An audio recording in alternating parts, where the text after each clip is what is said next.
Body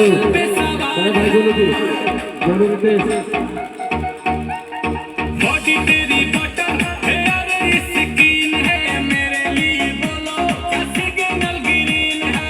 दिलावा के खाली बाटे रूम, मन करे फोटो ली चूम चूम कके झूम झूम कके झूम झूम कके झूम झूम कके झूम हो कके झूम झूम कके झूम झूम कके झूम झूम कके झूम।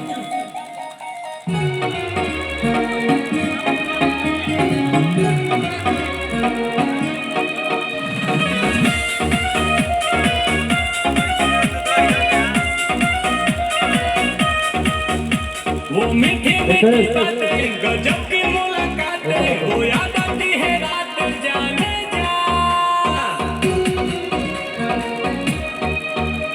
अब तू ही दिलो जाने धरतियों ना सुनावे, अकेले तू जहां में जाने जा जाने जा। आंखों में तेरे जादू, कहो तो सितारे तोड़ ला दू।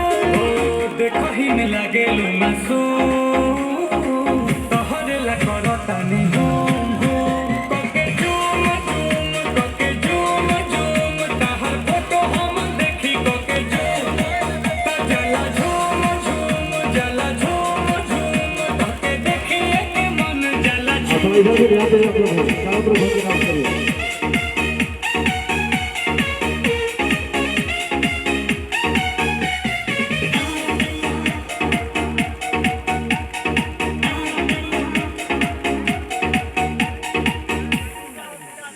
तू ही मेरी कहानी, तुझ में ही जिंदगानी, इस जैसे की हो पानी जाने जा।